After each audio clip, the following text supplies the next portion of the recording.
Salam info aktual. Kita lagi di acara Kawan Ganjar Bersatu Nasional.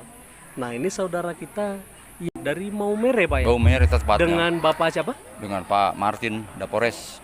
Pak Martin Dapores. Bapak sengaja datang ke sini?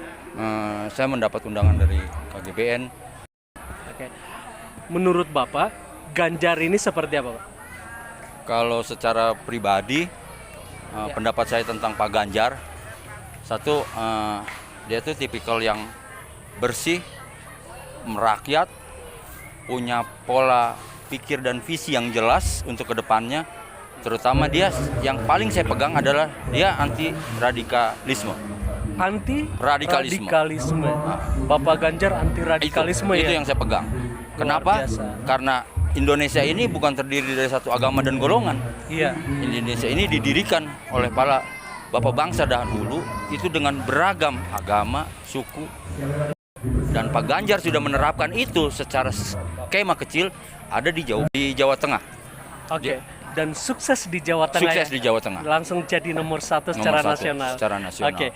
Kalau menurut Bapak 2024, nah ini Ganjar Pranowo cocok tidak untuk menjadi presiden di negeri ini? Pribadi saya bukan cuma cocok dan harus terjadi. Dia bisa meneruskan estafet yang sudah Pak Jokowi lakukan selama 10 tahun sampai dengan 2024. Apa yang Pak Jokowi lakukan untuk Papua? Infrastruktur. Hanya di presiden ke-7 ini Papua punya namanya Trans Papua.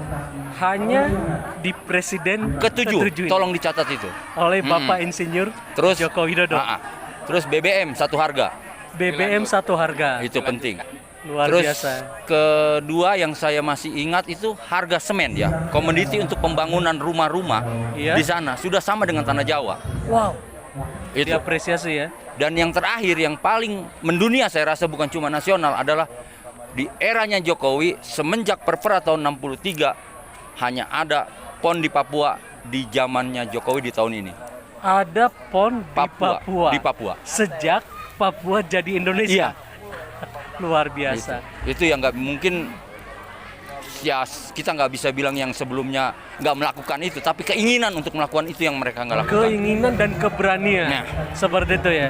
Karena berita juga di informasi publik bahwa bilang Jokowi saya harus ke sana, apapun resikonya. Jadi pemimpin seperti itu yang kita butuhkan ya. Yang kita butuhkan itu, karena Indonesia bukan cuma Jawa, bukan cuma Sumatera, tapi kami ada di sana di Indonesia bagian timur. Adalah Indonesia. Kami adalah Indonesia. Dan emang beberapa waktu belakangan ini banyak insiden terjadi di Papua. Bagaimana Bapak menyikapinya atau secara pribadi gimana Bapak menanggapinya? Secara pribadi sesuai yang viral di lini masa ya, seperti pendapat Pak Pigai atau siapapun. Pak Pigai, Bapak berani sebutkan ya?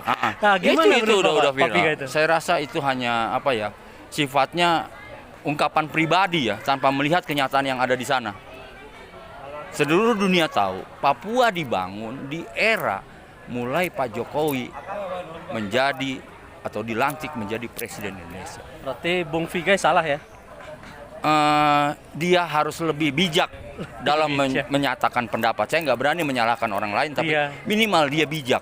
Bijak ya. Karena dia bagaimanapun sebagai tokoh HAM yang pernah bicara tentang hak asasi manusia. Itu aja. Luar biasa Pak ya. Harapan Bapak untuk Papua ke depannya seperti apa? Lebih baik dari yang pernah Pak Jokowi lakukan, dan semoga itu bisa diteruskan oleh Pak Ganjar Pranowo. Dan pribadi Bapak yakin ya? Yakin. Akan diteruskan ya? Harusnya. Ganjar Pranowo cinta Papua ya?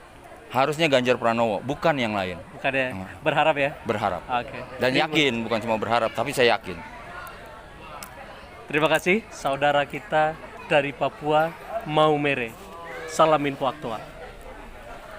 Ya, sudah.